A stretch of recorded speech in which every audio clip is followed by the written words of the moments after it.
A good Erev Shabbos. I just we have regions. It's a little few minutes off. Thank you. I'm sorry. Okay. The union of Shelach, it's talking about the Meraglim, and I guess for all history, this was the worst day that happened. But I think we have to first understand a few other things about it. It seems that over here, the Bensham was not mitzav at all to send the Meraglim. Shlach l'cho anoshim. Rashi says, according to what you want. In other words, you want to send them, send them. You don't want to send them, don't send them.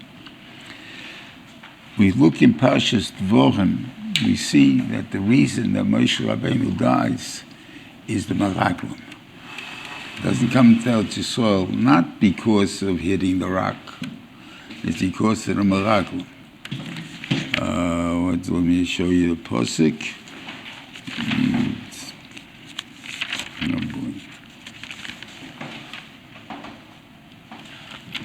Right at the beginning of the Seder. Not right in the beginning, but in the first parasha.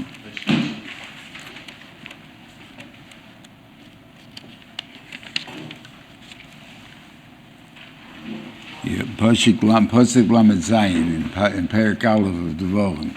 It says, "Gam bi hisanaf Hashem biglalchem leimor gam ata loisoveshom Yeshua ben Nunoi milfanecha." That's the Meraglim. So we're not going, Moshe Rabbeinu is not going into Eretz Yisrael because of the Meraglim. You got to see what the problem, what did he do wrong with the Meraglim. Okay, that's something that we have to see. But that's the reason he's not going to Eretz Yisrael. Now, you'll ask me, so what does it have to do with hitting the rock and all that kind of stuff? That's because he needed a specific chet that he was nichel of. Picking the Meraglim is not a chet. That was he blew it, but it was not. He did something that was gerem something, but it's not the lashon of a chet. Moshe Rabbeinu needed a chet, so he got a chet that he bedavked that he didn't listen. Actually, didn't listen. Okay. What did they say? So we got to take maybe a little look back to Dvorim maybe to see what they really wanted. And they came to Moshe Rabbeinu, and they said to him, "What? This is supposed to call base in Devorim Aleph. No,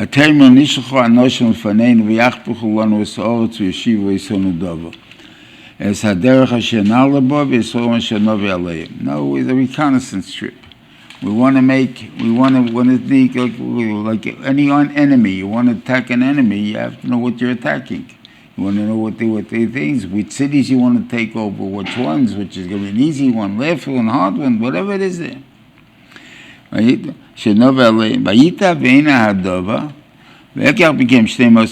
light, that was a pretty good gig, and you went all the way over the place, and you spied out the land. They did everything right, fine.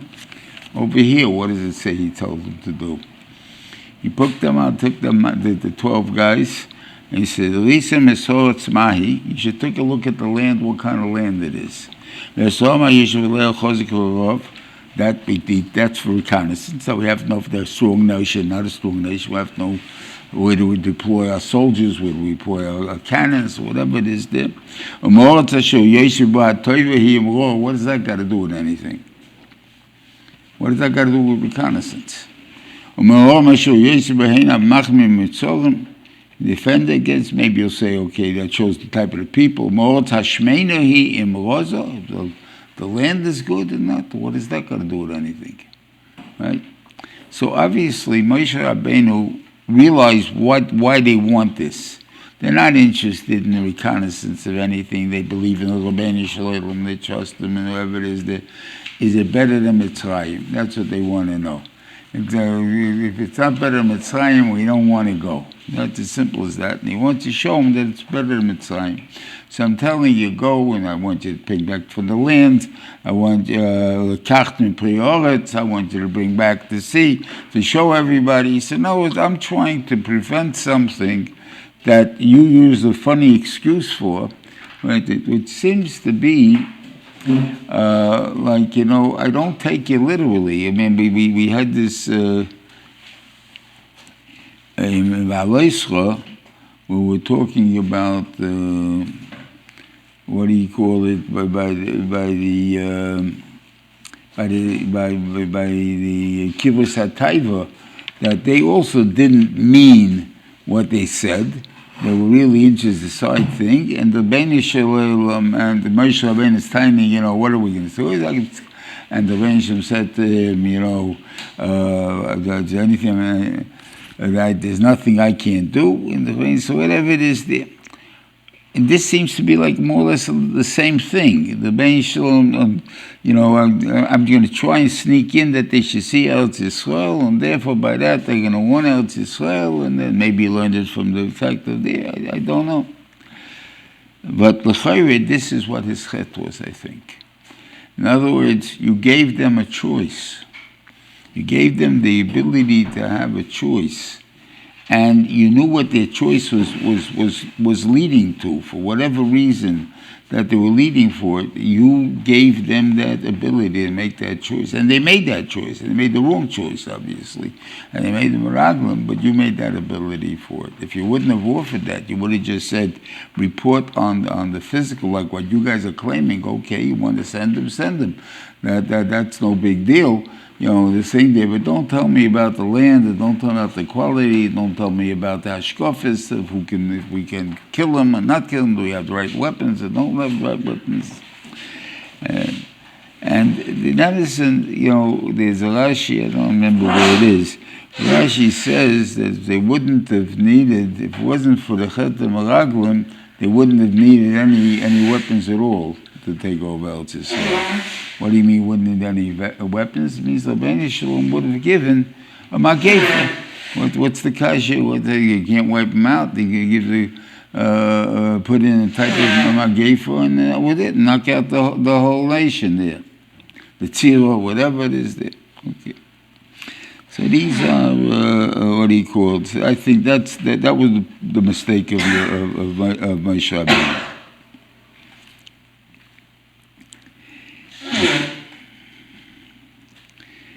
Okay, now we're not talking about that. There's the Ramban over here that's very strange, that he measures the godless of the Meraglim. He says that it's a very strange order of the Nesiim. Now he keeps jumping around from different starts off Reuven, Shimon, and Yehuda. That seems to go in order.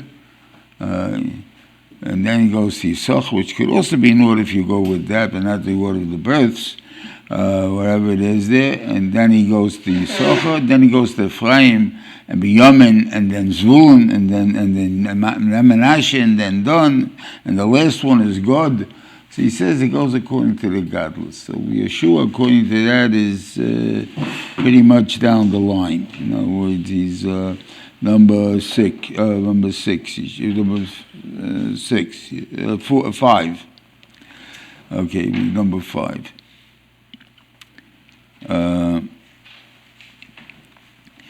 Okay, but so in other words, there would be no kasha why Kalev maybe was considered bigger. They're two different ashkafas. We'll talk about that in a minute. Okay. Now, all the people of the Shvatim, you can see in their names, even though I can't translate all the names exactly, but the Gemara finds for two of them that they went against the God, and they were their secrets and all that. And the Surim Mechoyel, it was contradictory. But if you look in them, their names come from hiding, secrets, what do you call it, things of that sort, weaknesses. They're funny names. Like by the Nesim, they also have funny names, but they all have to do with God. These funny names have to do with just with secrets or not being what he called. It's you look at it yourself. Okay.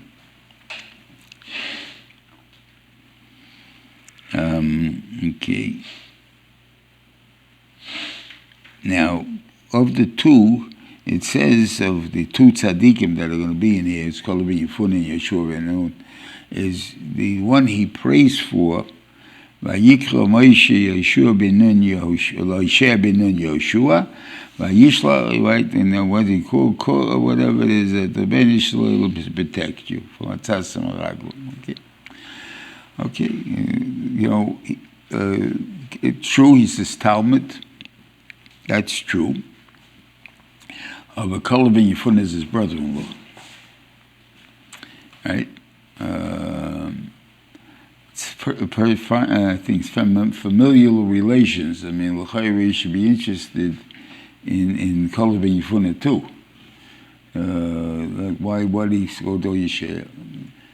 I think the answer is because Yeshua would get into trouble. Yeshua is a guy who opposed, you're doing wrong, and he starts screaming.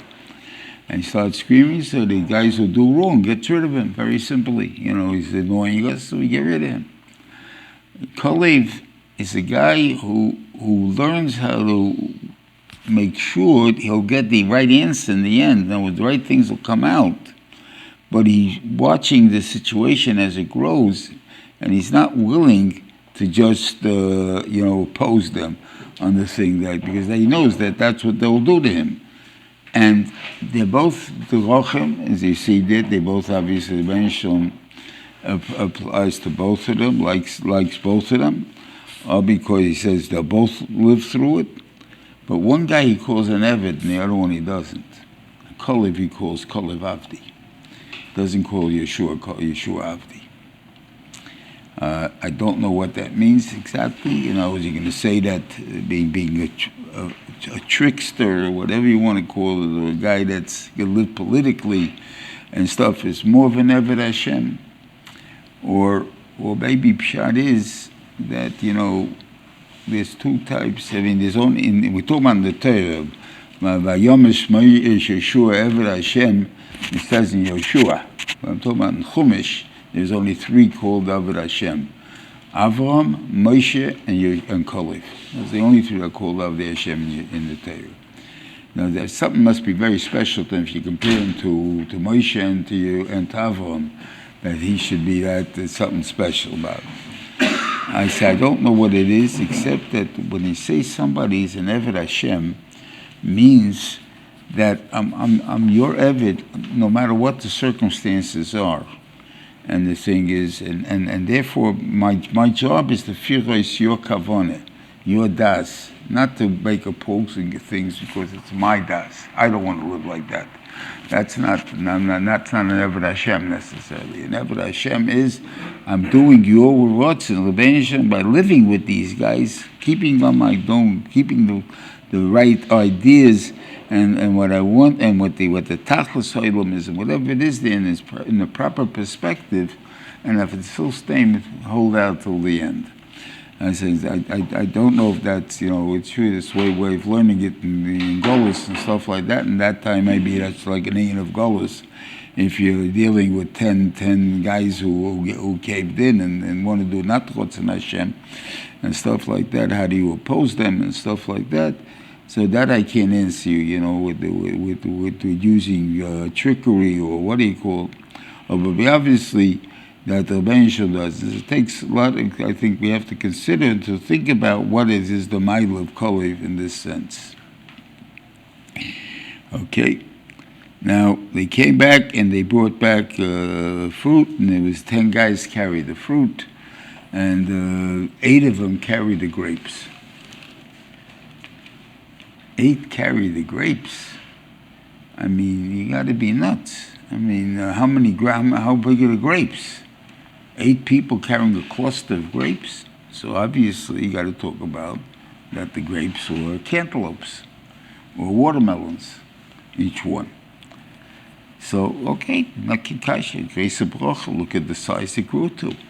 what you have in the Ma'aseh Shlem Tzion, what he called by the Chashmonoim, that the Benshom, there was so much Avodas Hashem at that time, that everybody was from, that it says that the wheat was as big as kidneys, and the Seforim was big as I remember olives, I think, and then the what do you call it, the lentils was big as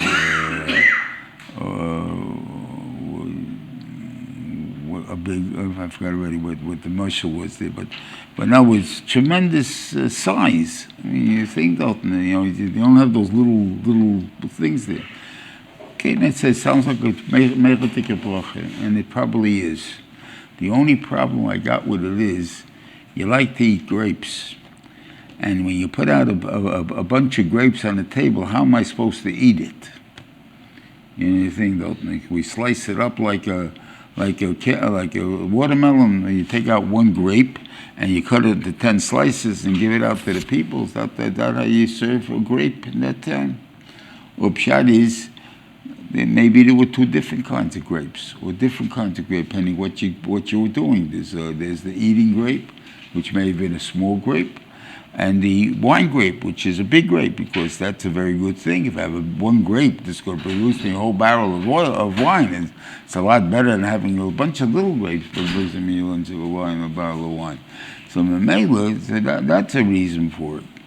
But then depends what you need it for, and so on. The same thing, I guess, would be for the other pears. It took one to carry the pomegranate and one to carry the fig. Again, what was the purpose of it? Now figs wouldn't be a great kasha to me, because how they used to make it when they dry out the figs, they used to make it into a cake. It was a bunch, not like a circle. Each fig is different. You can take them off. It used to be made into a pile. So if you wanted to eat dried figs, you would maybe chop off a piece or something like that. So therefore, it doesn't make a difference how big the fig was to start with. If the cake is made out of one fig or 20 cakes, because you're not taking off a whole fig to eat. You take off a piece of this cake, whatever it is. So I don't know about that. Okay. Anyway, they came up. And they also told us about, so far, there is nothing wrong in what they said. And they saw the Bnei Anok, so they saw the what do you call it? The giants. And they finally, they came back after 40 days, and they started off with, which is a very interesting point that they put here, that they started with emes, and they brought Zepilya, and they glad this what is Eretz of Eschol V'Dvash, the Zepilya, that's true.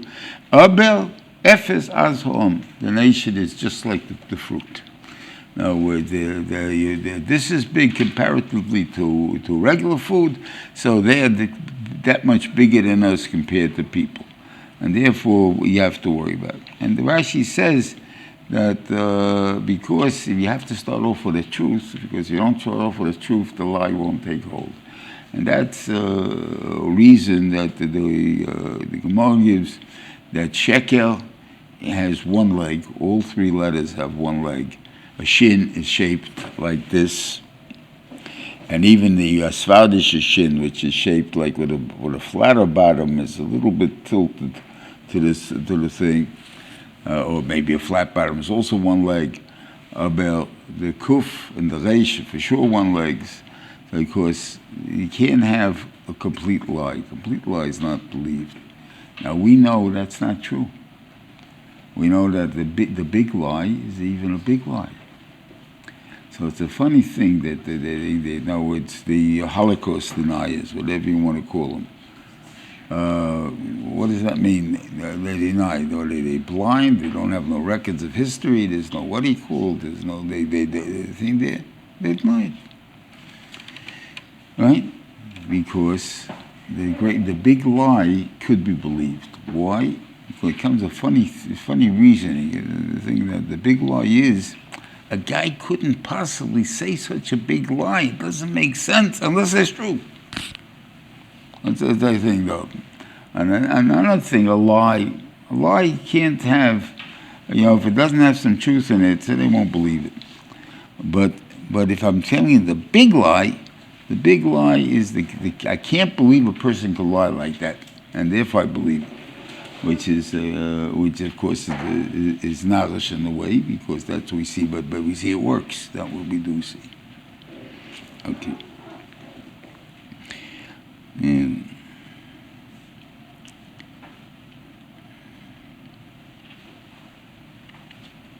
Okay. And as I said, till now, until that point, the nation is big and all that. There's nothing wrong with that, because it's a reconnaissance trip, and therefore we're telling you what the facts are. We did not say whether we can capture it or not. That they haven't said. We're heading for it, but they didn't say anything about it or nothing. And then when he saw that, Kalev saw that what they're aiming for, how they're going to bring it in, that we can't possibly conquer the land. So he then got the people to listen about the Midas of Moshe Rabbeinu. And he was only able to do that because they thought he was on their side. So therefore, when he started to say, is that all that Moshe did for us, and stuff like that, and he was going to say, they thought he was going to say about, what a gangster Moshe is, and he started to say, he took us out of Mitzrayim, and he brought all these things. And all of a sudden, he's the hero, Moshe Rabbeinu, so then they have to knock him off. So now they start, and here's where they run into trouble.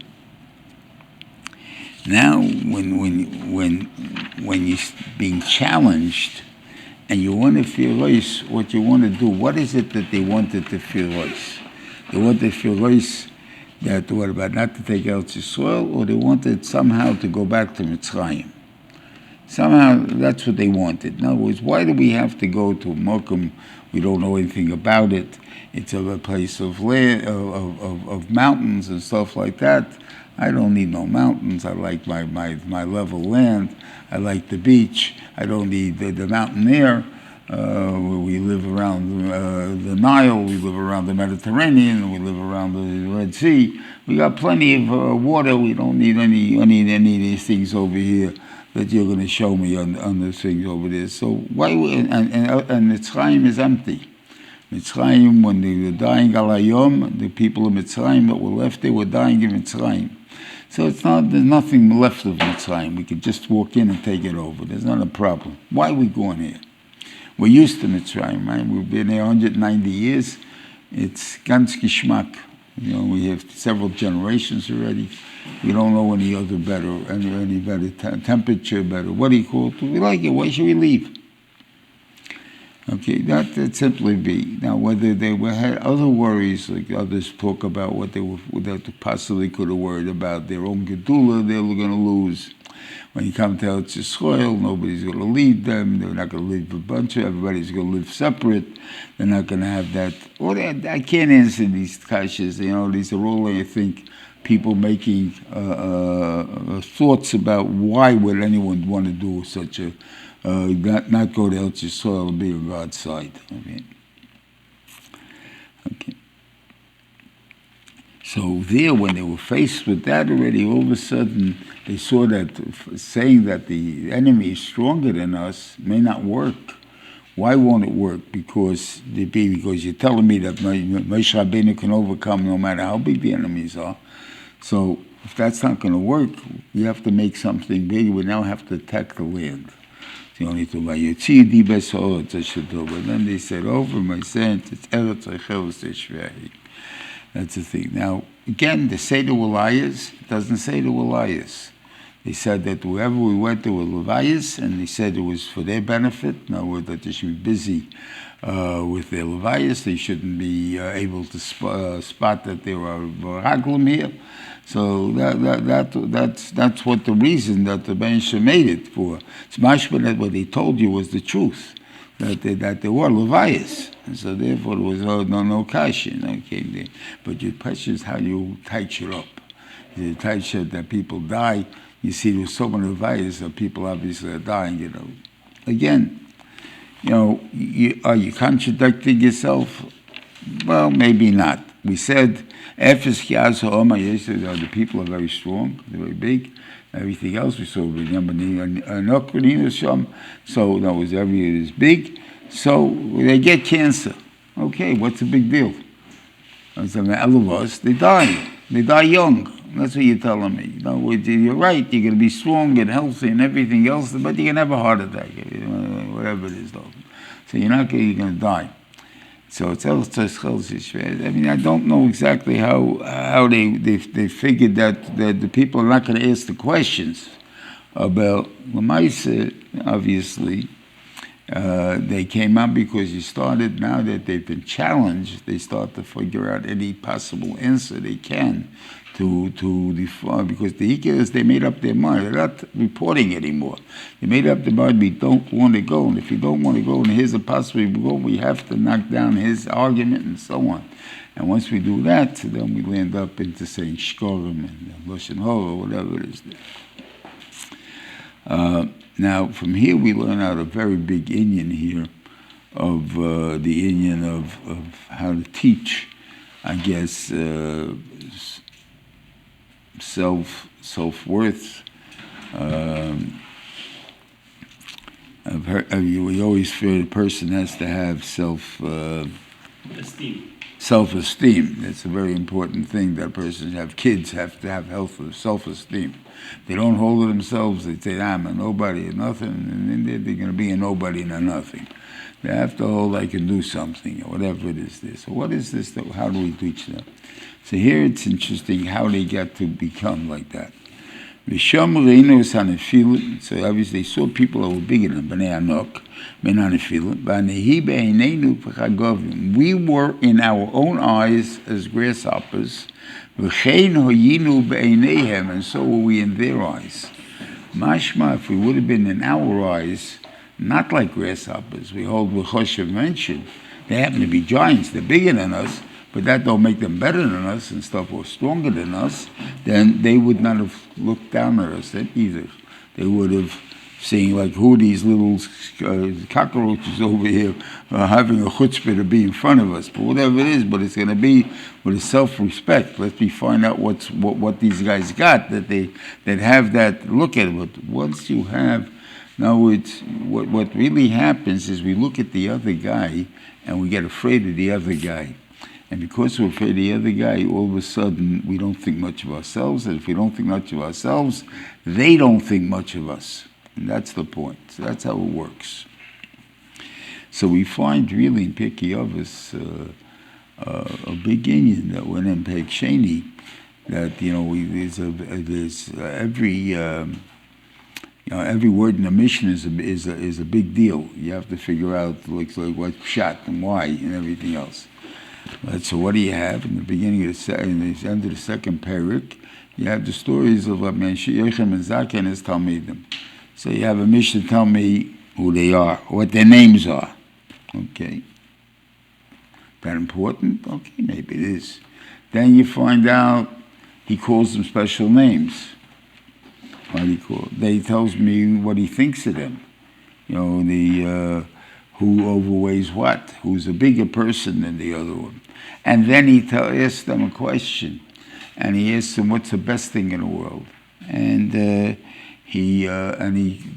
all give an answer, and he tells, I like Rav Elazar ben Aruch's answer the best because it's kailul all of yours. So if Talmidim would hear that, kids in his class will hear that the Rebbe liked that answer, so the next question they'll give the same answer. They'll give that answer. What was the next question? What is the worst thing you can think of?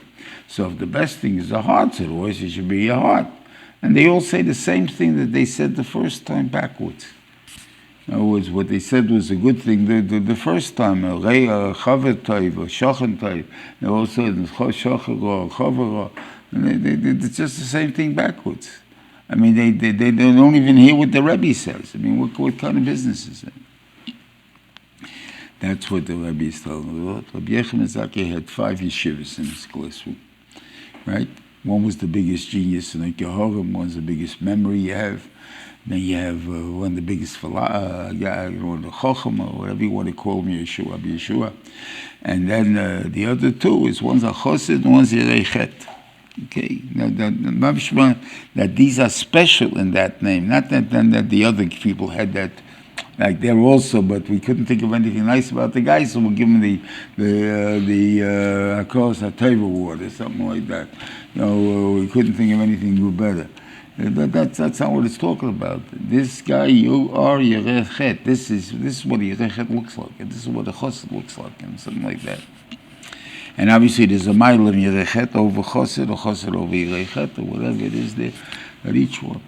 Now each one of them feels, I have a right. This is what I am, and if this is what I am, I have a right to have an opinion. I don't have to be bottled to anybody's opinion, not even the Rebbe's. And you'll say, does that mean the Rebbe is wrong? You argue and say, well, I'm not the Rebbe anymore? No. What I'm saying is, could be that the Rebbe, he can think in Klolius, right? I'm a potheistic man. I don't know the Klolius. I can't see a thing in Klolius. You got to look, what you ask me, what is the single worst thing? And I'm telling you what I think the single worst thing is. The other one is a Kloliistic thing. It doesn't make a difference. It doesn't fit. Well, that's just something to work on, have a good heart. What does that mean?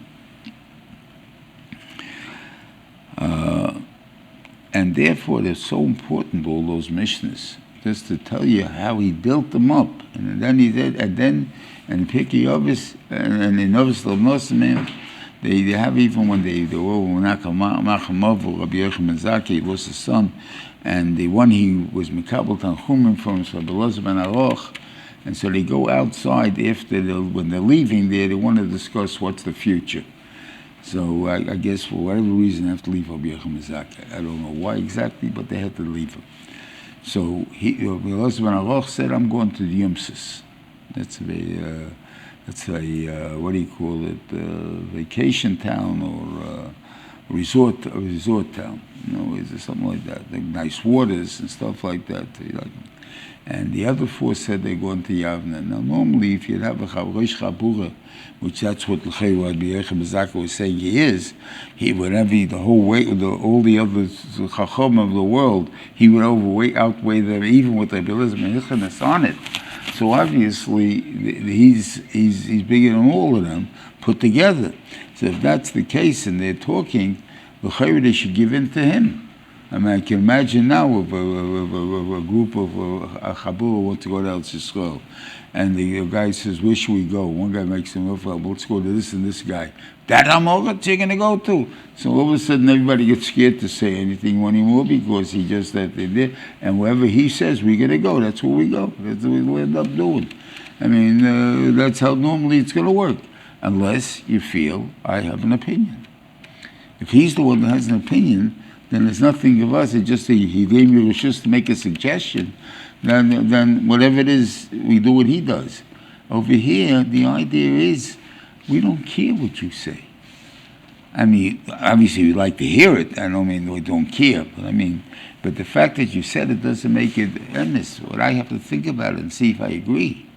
That's the difference. And therefore, and then the Gemara agrees with us. The Gemara says, "Hu shiyoch hu halach l'diyumsis niskatna shmei b'teira, v'hem sheholchu liyavne nisgadlu shmei b'teira." Does it mean all of them? Does it mean only the two, Rabbi Elazar and Yeshua? That I can't answer you. Whatever it is, but they definitely became bigger in the missions and stuff. Okay. Okay, so we go over here.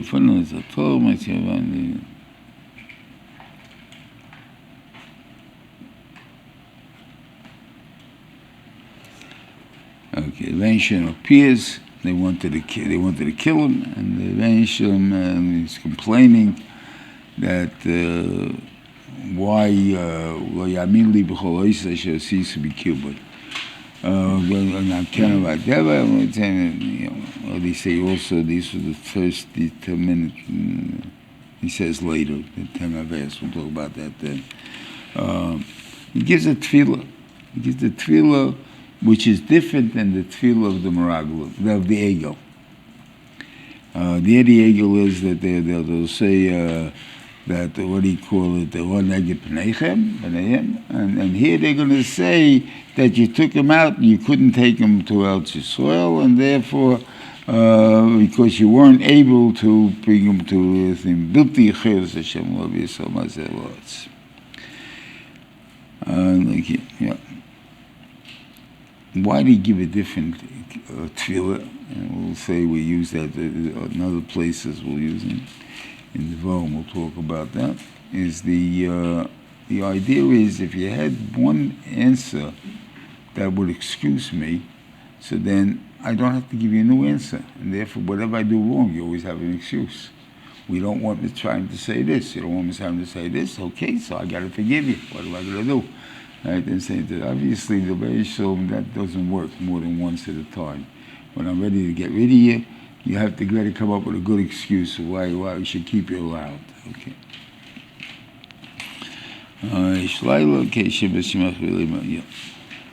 Okay. Now, what would be the reason that you weren't able to, and therefore you took him out here? It's you can say it's simply in the union of disappointment, I guess, in Klal Yisrael, and therefore the Ben Shalom, like these guys. So after I did all this to you, they still don't care about what I do and say. There's wipe them out. In other words, it's it's hard to be a yid. In other words, it's a death sentence. And this is really their feeling all the way through until the Seforim, that they have, that it's very hard to be a yid. But the Ben Shem is, this is what the Ben Shem wants, and this is the key in Oilam, we're going to do it. But Lamaise, we're held to too much of an einish, to din, or whatever it is there, and it's scary. Okay. Okay. So the Ben Shem says, Hashem salachti kidvarecha. I forgive them. He didn't say machalti. And he didn't ask for mechila. He asked for slach lo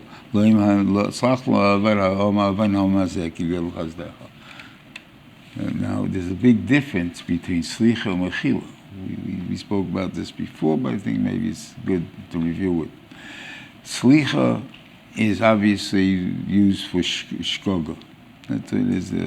Chotosi avisi poshaiti. For that means slicha mechila kapara. That's when you think, the reason is very simple. That when you don't want to do an avera and you do something, I don't mean it. In other words, I'm doing it, but I still don't mean to do it. I'll explain what that means in a minute. If I say slicha, people say ein davar. Forget about it. You didn't mean to do an avera, you want to do tshuva, you're sorry about it, okay, forget about it, no problem. Okay, that's slicha. In talking about it, if I want to go, I'll tell you that in a minute. Okay, the mechila is where I do something that was amazing. I meant to do the avera, I wanted to do the avera, I know you're against my doing the avera, and I still did it. That needs mechila.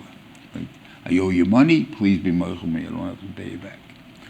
And then if I do it lahachis, it's kapora. I need actually oishim and stuff like that. Now, slicha then, besides, it goes for shogeg, so how do you use it here for mazid? I mean, right? It's obviously, it means I'm giving you a kapora, or what do you call it, the shaykh to shogeg, and using it for mazid. Now, what does that mean in English? I think it would mean this way. It's a lesser kapora. All right, what do I do with what do you call it? Slicha. I'm willing to give you slicha. I'm angry at you, but I don't want you punished because you did that. Mechila, it never happened. It's gone. Kapora, I give you an einish. Okay, those are the things. So really, we want from the Rebbeinu Shalom, whenever we do an avera, we want a slicha from him. I mean, mechila from him. We don't want slicha from him. I think it teaches us how we should behave.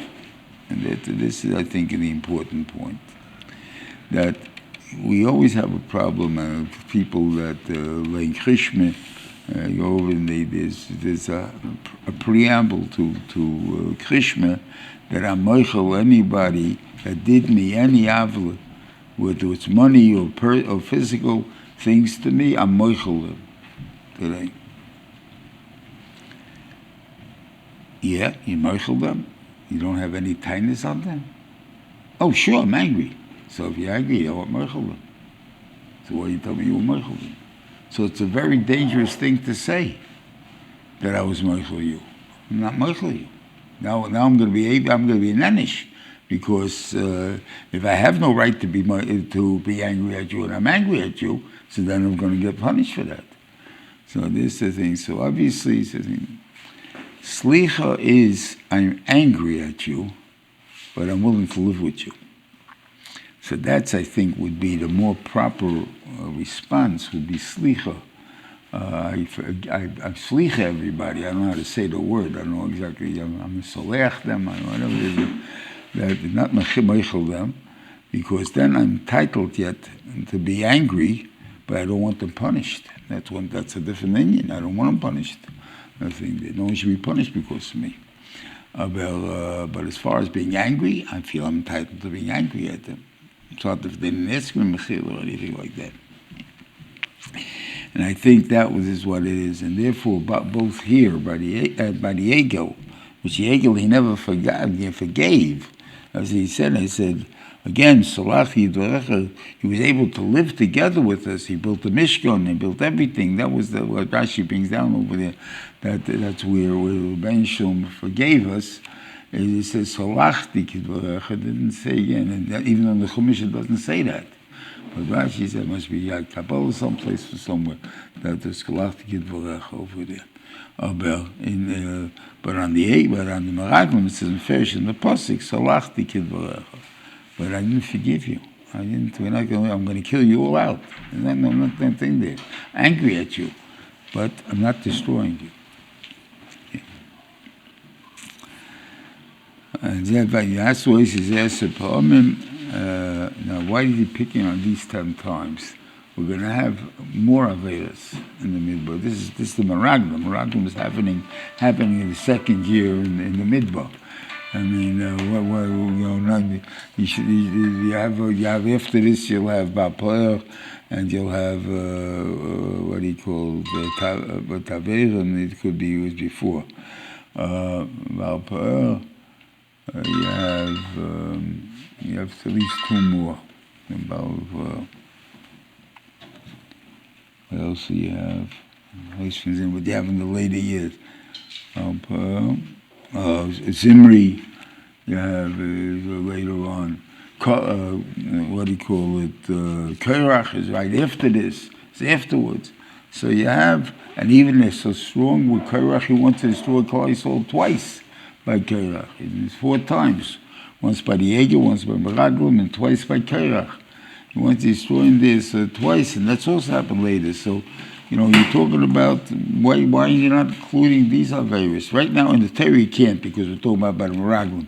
But in Pirkei Avos, when it says the Eser Nesyoyim, whatever the Stasa, and then you saw it's HaKadosh Baruch Hu, why are you only stopping at 10? They did 14 or 13 or 14, whatever it is there. Have over there. The idea, these have to do with Emunah and HaKadosh Baruch Hu.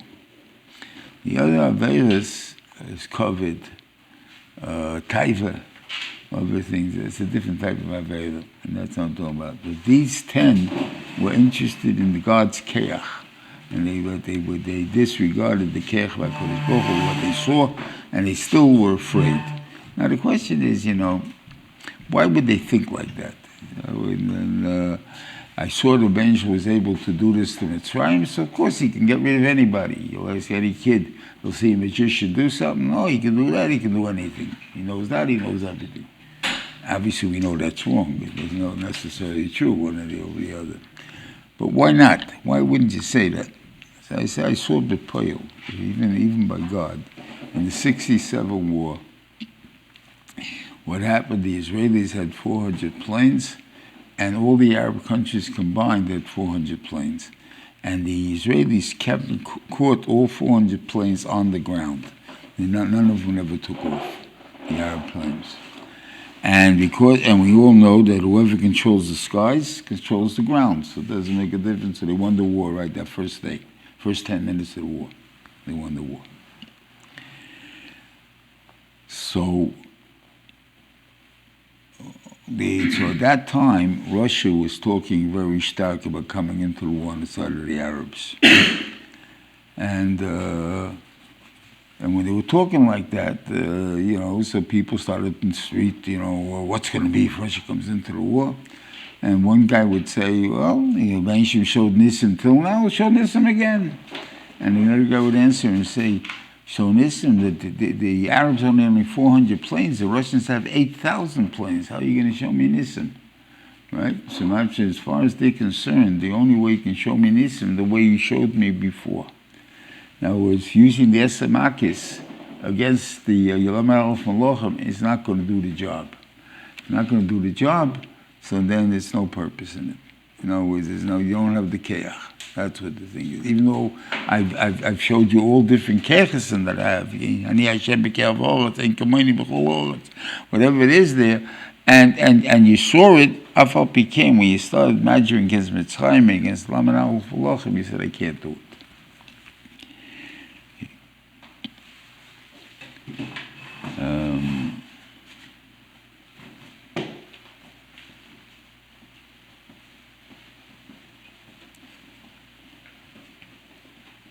Yeah, okay.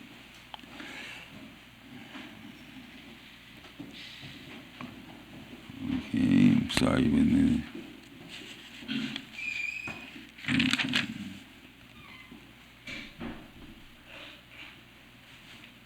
There's Indian of Plunis B'nai Yisrael. Just, I think the title of it is, V'yadatem es Nuasi. To Nuasi means you will know my rejection. And the Klal Yisrael rejected Reuven Shalom. What do you mean they rejected Reuven Shalom? What do you think it would, taking friends, one guy sends another guy a gift, and he sends it back. I think that's probably the guy would feel the biggest insult. You don't want to accept my gift? The Reuven Shalom, in a way, he gave the biggest gift out to the Yidden. I'm giving you Eretz Yisrael. Eretz Yisrael is also a whole of Devash. I'm giving you a Torah to be able to live with it, and this is important to be able to support the Torah, whatever it is there. And therefore, I'm giving you the best thing I have to offer you, right? And you said you don't want it. Right? The same thing, you're the best thing that can happen to me. The Ber HaMidbar is the biggest Ber that ever existed. And if you're going to spread the Torah and teach the Torah and everything else, it's got to be the Ber HaMidbar because they're the big Ber there. Nobody else but them. And who would be a point of keeping us alive would be us. Take us into Eretz Yisrael, we'll build up Eretz Yisrael to the way it's supposed to be. I don't need you. Forget about it. That's a rejection. I don't need you. I don't want you. And you're the best thing can happen to me. You're right. The Reuven really needs you. Yes, it's true. But I don't want you. Okay.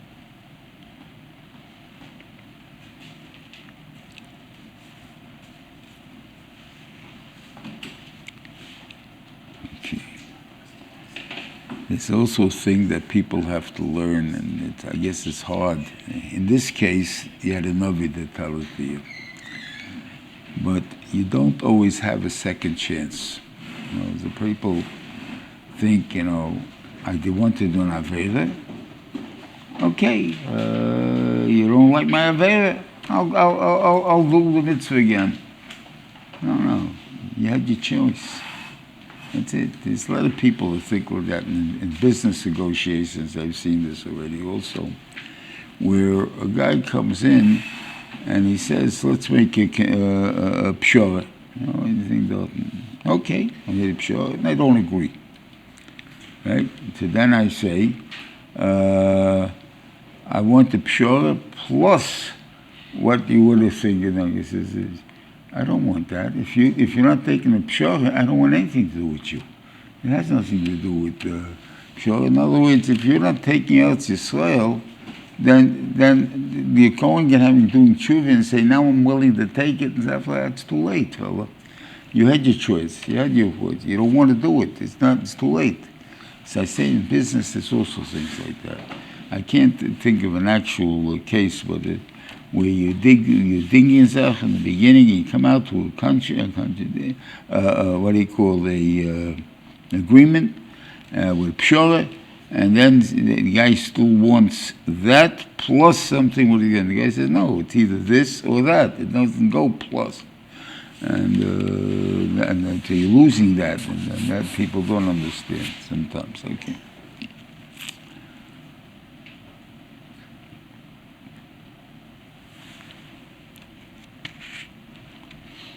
Then the Benishim goes into talking about the union of korbanos. Well, what's it got to do with here? So you have to think about what would have been if they had this hashkafa before. The Meraglim made a big error, right? But what was the error? The error seems to be, I want to be a good guy until here. After that, I'm not so sure I want to be. Right? I don't mind being a good guy in Mitzrayim with whatever Torah he gave me, but I don't know if I want to go down to Israel to be with that. And things like that. It's not so poshut. I mean, I can hear Kehanim saying, you know, I don't need this job. You have by the concern for the reform that you resign from the kahuna. Why it's a tough job. I have a din of tumah, I have a din of issues, and things like that, and they get in the way of my living my normal life. I don't want that. I want restrictions on myself in certain cases. I want to be a Jew, fine, I want to be a Jew, but I'm not interested in being anything special about it. And that's what happens basically with the Benjamin told in the korbanos. What do you demand now? You want to bring a korban oila, which we explained in the Vayikra, that a korban oila is somehow declaring with a maaseh that everything I have comes from HaKadosh Baruch Hu. But what maaseh did you declare it with? Only a living animal. So in that we all understand that if a guy has a pet and he's going to take it to the doctor and he's going to feed it and he's going to take care of it and everything else, he still can't guarantee it's going to live because that's up to God, not up to him. So therefore, he can't give a guarantee on that.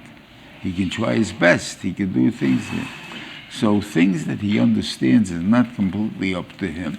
Like, for instance, I advertise. I try to make drawing things. People get drawing, get from a bank an extra 1,000 points, an extra $1,000, ain't this, and you throw it in the garbage. Obviously, a yochid or two will get caught with it, and the rest of it goes in the garbage. And whatever it is there, because the thing, the fact that I get caught and I'm willing to go into your store, not his store, that's min hashamayim. And therefore, when I was a kid, all the stores, all the electronic stores that are spread all over Brooklyn now, were all on Essex and Canal Street. There was a street this way and a street this way. That's the way it was. All the stores. Well, how do you put all the stores? All the matzah shmur bakeries were all on the same block. All the butchers were all on the same block. How do you do that? Don't you want to be that I have this area and you have that area, and then we're all happy? Because I have my customers, you have your customers. No, because we all know. It doesn't make a difference what you do if we're one next to the other. The fact that I'm going to be matzliach and not you is up to the Rebbeinu Shalom, not up to me. The fact that he came into my store, not your store, is up to the Rebbeinu Shalom. That we understand. But what about a guy who does a malacha like the Yud Aleph malachas of Pas, which is to make a mincha, I mean, it's my sweat and blood that's involved. Would I also say it's b'fnei Hashemayim? They always say, no, that's mine, right? That's mine. So then this felt Jenoch. Till the Meraglim, there was a din of an oiler. You didn't have to bring the Sochem Enochos. You didn't have to bring it. If you didn't have to bring it, so therefore I didn't have to reach myself to that madrege. So I reached myself to this much of betochen, this much in emunah. You say you're a fine guy, very good. You're not at machlege base, but you're madrege aleph. You're a fine guy. No, you're nobody now. If you can't bring an oiler with a mincha, then don't bring the oiler. I'm not interested in the oiler. There's no halfways. You got to be a mincha too. And not only a mincha, I want you to bring the sochem too. I want you to be happy that you want to live this way. Not that pshat is as though what am I going to do? God made me live that way. No, I want to be misameach. The ayin is misameach wa'abab enish. Is I want you to be happy that you chose this as a way of life. That's the important part. And that was the thing there. And the Meraglim didn't have that yet. Yet on the Korbanos HaTzibur, which is later, but I don't know if they had it in the midbar or not. I assume they did. I'm not too sure. On the Musafim, the thing that they all had already Menachos and what do you call it? And that could be because the Tzibur always needs it. Yechidim, you can tie them, maybe okay, well, not big deal. But if you talk about the Tzibur, everything has to have on the high madrega. Therefore, that's always that way.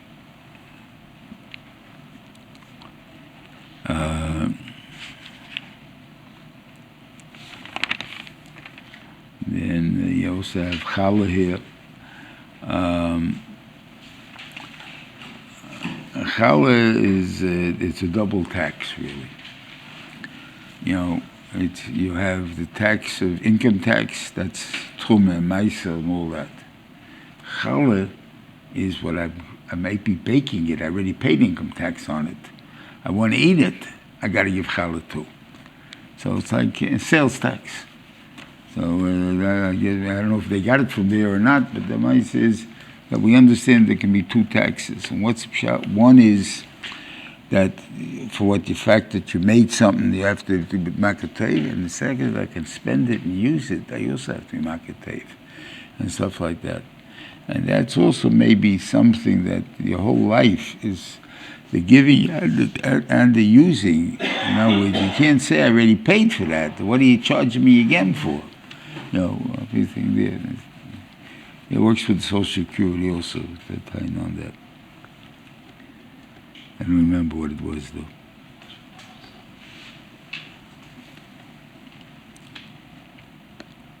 And then they put in over here the union of Korbanos Avodah Zarah, the Chatas Avodah Zarah, they put here. Not in the Parshas Vayikra where all the other Chatois exist. And that's because I guess the Meraglim, in a way, when there's a point of the Keach Hashem, we're denying the Keach Hashem. Even though we see for the Haftarah, there's a difference between Kfirah and Avodah Zarah. Kfirah is a Shnayim also with law. If you do Avodah Zarah, it's two things. One, you deny me. Two, you take Avodah Zarah instead of me. But the denying me and Avodah Zarah, they're two different things. Mashma that denying me is one madrege, but they didn't take Avodah Zarah yet, so it's only one Avodah. To Avodah Zarah, it's two Avodahs. But it's closest to Avodah Zarah. That was by denying me. So you have to know that you need tremendous korbanos for such things. Now, with the fact that you made me, the reason you make it second God is because the first God's not doing the job he's supposed to do. He's not finishing the job. He's not doing everything. That's why we change gods over there. So, but if he does everything, I don't need another one. So therefore, it has to do with Avodah Zarah and the Meraglim as some kind of a thing. Okay, stop here. Okay. Anyway, good Shabbos, everybody.